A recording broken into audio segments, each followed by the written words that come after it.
Daily. Taste the Daily. ఈ మోంతా తుఫాన్ effect Siddipet జిల్లా రైతులపై పడింది. సిద్దిపేట జిల్లా చిన్న కోడూరు మండల కేంద్రంలో చాలా చోట్ల చేతికొచ్చిన వరి పంట మొత్తం నీటిలో మునిగిపోయింది. పంట కోయడానికి సిద్ధంగా ఉన్న వరి పూర్తిగా నీటిలో మునిగిపోవడంతో రైతన్నలు ఆవేదన వ్యక్తం చేస్తున్నారు. పెట్టిన పెట్టుబడి కూడా వచ్చే అవకాశం లేదని ప్రభుత్వం తమని ఆదుకోవాలని కోరుతున్నారు రైతులు.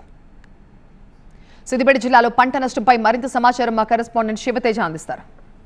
మొంతాన్ తుఫాన్ వల్ల సిద్దిపేట జిల్లా వ్యాప్తంగా కూడా రైతులు తీవ్ర స్థాయిలో నష్టపోయారని చెప్పాలి. ఎందుకంటే ఇప్పటికే వరి కోతలు పూర్తయ్యాయి, వరి ధాన్యం తడిసిపోగా మరోవైపు కోతకొచ్చినటువంటి వరి పంటలు కూడా పూర్తి స్థాయిలో నీటిలో మునిగిన పరిస్థితి కనిపిస్తుంది. ప్రస్తుతం మనం సిద్దిపేట జిల్లాలోని చిన్నకోడూరు అనేటటువంటి మండల కేంద్రంలో ఉన్నాము. ఒకసారి విజువల్స్లో చూడొచ్చు. నేను వరి పొలంలో ఉన్నాను. పూర్తిగా మోకాళ్ళ నోతుకు నీళ్ళు వచ్చిన పరిస్థితిని మనం గమనించవచ్చు. ఈ విధంగా దాదాపు 30 ఎకరాల్లో పంట మొత్తం కూడా తీవ్ర స్థాయిలో నష్టపోయింది. ఈ విధంగా ఇదంతా కూడా ఇప్పుడు మనం విజువల్స్లో చూస్తున్నటువంటి ఈ వరి ఏదైతే ఉందో ఇదంతా కూడా కోతకొచ్చినటువంటి పరిస్థితి. దాదాపు ఒక 1 వీక్లో ఇదంతా కూడా కొయ్యాల్సినటువంటి పరిస్థితి. ఈ నేపథ్యంలో రాత్రి కురిసినటువంటి భారీ వర్షం ఏదైతే ఉందో ఆ భారీ వర్షానికి పూర్తి స్థాయిలో వరి పొలం మొత్తం కూడా నీట మునిగిన పరిస్థితి కనిపిస్తుంది.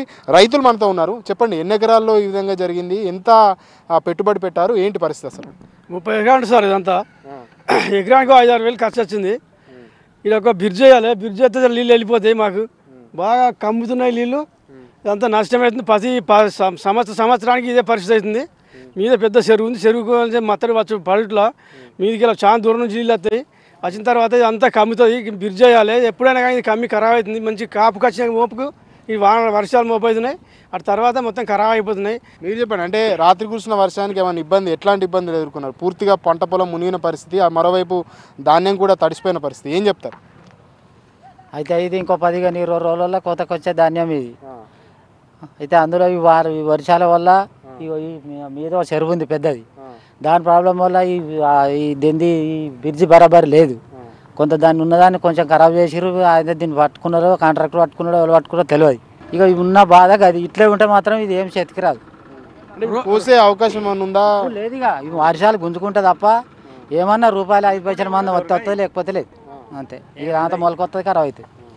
సో విజువల్స్లో చూడొచ్చు, పూర్తిగా వరి అంతా కూడా చేతికొచ్చినటువంటి పరిస్థితి. వడ్లన్నీ కూడా తయారయ్యాయి. మరి ఒక వారం రోజుల్లో ఇది కోసే పరిస్థితి. ప్రస్తుతం ఇదంతా కూడా మునిగిపోయిన పరిస్థితి. సో ఇప్పుడు ఇది కోసే అవకాశం అయితే లేదని చెప్తున్నారు రైతులు. ఎందుకంటే వర్షం తగ్గినప్పటికి కూడాను పూర్తిగా బురద ఉంటుంది. ఇందులోకి హార్వెస్టర్ మిషన్ దిగాలన్నా కూడా అదంతా ఎండాల్సిన పరిస్థితి. సో ఇదంతా కూడా పెద్ద ప్రాసెస్ సంబంధించిన విషయం. మళ్ళీ వర్షం వస్తే కూడా ఇదంతా కూడా ఖరాబ్ అయ్యే అవకాశం ఉంది. కాబట్టి ప్రభుత్వం మమ్మల్ని ఆదుకోవాలంటూ కూడా రైతులు డిమాండ్ చేసిన పరిస్థితి కనిపిస్తుంది. కెమెరా పర్సన్ మురార్తో శివతేజ, TV9, చిన్నకోడూరు.